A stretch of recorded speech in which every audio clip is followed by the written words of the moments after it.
Hello everyone, this is Kevin from Craven Financial Solutions. Today's video we made by request of a client. We're going to go over how to send invoices and receipts via email. So, there are always several ways to do things inside of QuickBooks. When it comes to creating an invoice, it's no different.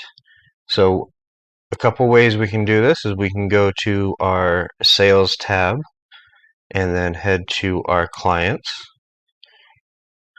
Alright, once we're here in the Sales tab, we can come over to Transactions and we can create an invoice, or we can head to the Clients tab in itself, and we can find our client, which today we're going to use Johnny. He is a client that I made up for these demonstration purposes.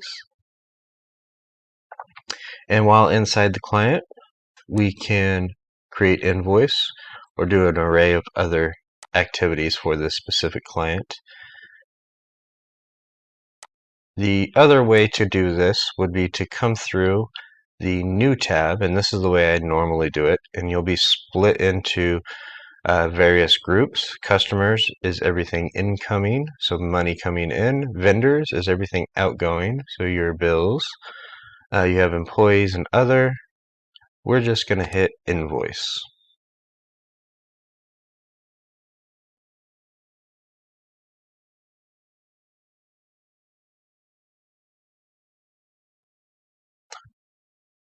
Once our invoice pops up, we will fill in our client name. In this case is Johnny.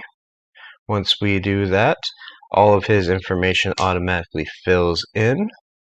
Now, let's say we didn't put our client in yet. We'll call this one John Doe. You could click this new client link, and once you click that, if you hit save, it's just going to put in his name. It's not going to put any information in. So what you'll want to do is you're going to want to hit the details. And once you hit the details, now you can have the first name, last name, you can have the address, and this purpose will need the email in there, so you can put in whatever the email would be that for this client. And then there's the phone number, of course, and then you would save it. But we are going to use Johnny, and I already have his information put in there. So it pre-fills. As far as your invoices are concerned, your terms here, you'll have to create your own terms. There is some automatic pre-filled ones due upon receipt. 30 days, 60 days, I believe, are the defaults. I have a couple that I created on my own for specific vendors or clients. But basically, due upon receipt means that the moment you create it, they're supposed to pay it. Whereas net 10, net 30, those mean they have 10 days or 30 days in order to pay those. Invoice date, so obviously the date you created it, and then the due date is going to pre-fill depending upon whatever you select. So if I select net 10 here, we're going to go 10 days out, and that will be the due date. The rest of what's up here is going to end up really be determined by what you guys have placed in your categories for invoice identifiers. For us, we have tax preparers and we have locations. Tags I don't use so much, but what you can use those for is to group like kind transactions. So if you wanted to be able to track everything that went to somebody by the name of Johnny, I guess, you could do hashtag Johnny, and then that'll group everything together, and in your search results you can then find anything that's related that's been tagged by that. So down below we need to now create the transaction. We're going to go with consultation, and we'll say he had an hour of consultation at $100. Here you can place a description of what it was, and then you can place a message for the invoice itself, so they'll see this when they receive it. And you can even set up the message for the statement. So if they were to not pay on time and you needed to send out a reminder and say, hey, by the way, this is still outstanding, these are your outstanding charges, there would be a message on that statement. We do have an attachment link here as well. So if there was something specific that you wanted to attach to this invoice, to say, hey, this goes with this particular charge, or this is some kind of a reminder about this charge, you could do so. So in this case, we are going to be emailing Johnny this invoice. So over here, you have your green button. It isn't always going to say save and send. You have this caret. This allows you to toggle between the various options you have. In this case, we are actually saving and sending because that is how we email the invoice to the client. So we'll go ahead and hit save and send. What'll happen is it'll pop up our invoice and how it's going to appear when we send it. We'll have our company name here on the from, and this is who it is to. Our subject line will be invoice 2283 from Craven Financial Solutions, and our message here to Johnny. Now, if I wanted to change this message, so as I come over here, we get to see how it looks. If I wanted to change this message to Johnny and not include the finance link, I can just cut off that finance link, and then all of a sudden it is gone. Down below, this is if you have QuickBooks Merchant account, you can turn these on so that the client, when they receive their email, is able to pay the invoice online. What they'll receive, this is what they'll receive. They'll receive the invoice 2283 from Craven Financial Solutions. If you set up your templates, you'll have your logo and then your company name. It'll have the total amount of the charge and when it's due. And like I said, if you had the online payment, you will have a button here that they'll be able to click and pay online. Makes it really easy. We do that with anybody that we're not charging in the office at the time of service. So we have our message here, Dear Johnny Testa, here is your invoice. Thank you for your business. And then below shows what the invoice actually looks like, who it's billed to, the terms, which is due upon receipt, what it was for, 1 hour of consultation, and then once again another button for them to be able to review and pay. Below that, it will have your company name, your address, your phone number, the email, and that's all assuming that you have set up your settings inside of QuickBooks already. So then you will go ahead and hit send and close.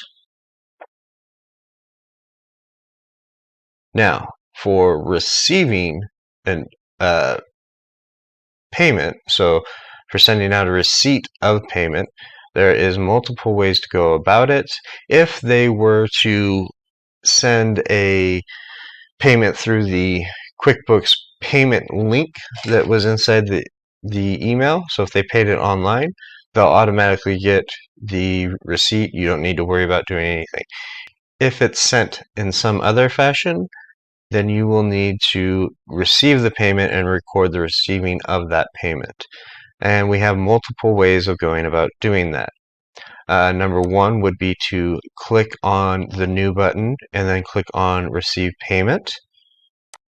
Another way we could go about this would be to go to sales page once again. We're in that client page. We can go to Johnny and we can click on receive payment. The way I generally do it is in the sales tab, I'll be on all sales and I will click my open invoices, and this will bring up strictly a list of invoices that are open. I will then click on Johnny. I'll just click Received Payment.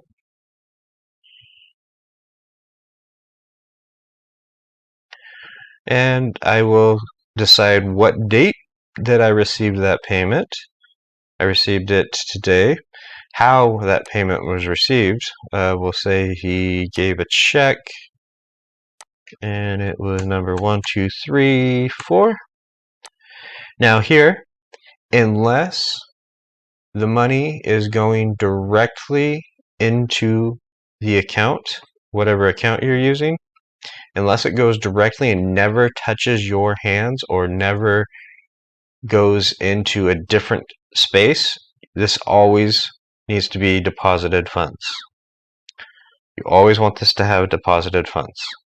And for the most part, I'll even place this in deposited funds for undeposited funds for ones that do go directly into the account, and then I just make that transfer later. It will save bookkeeping messes. If you put this directly into an account, you are going to end up with a mess on your books. They're not going to balance. It's going to be ugly.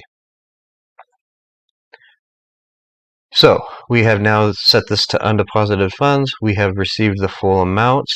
And if we didn't receive the full amount, we could put this to 50. And then what will happen is this will end up creating a partial pay. And so this invoice would remain open, but it would only have a balance of $50. So what we would do now is we would click on Save and Send. What this will do is this will pop up another window. This will give a receipt. And let me zoom this in so you can see it better. We'll minimize that down and zoom this in so you can see it a bit better. So this will show the invoice number. This will show the invoice date, the due date, the amount, the balance, and the payment. And so total payment was $100. We are also showing how it was paid, which was by check and the check number. And up at the top we have once again the company information. So over here, this is the email it's going out to, this is the payment receipt, and this is the message. So we would go ahead and hit send and close for that. That is how you go about sending a invoice with a email confirmation and sending a receipt with an email to the client as well. That concludes today's video. I would like to thank you all for joining, and do not forget to like, subscribe, and comment below, and we will send you a special gift. And until next time, everyone have a great day.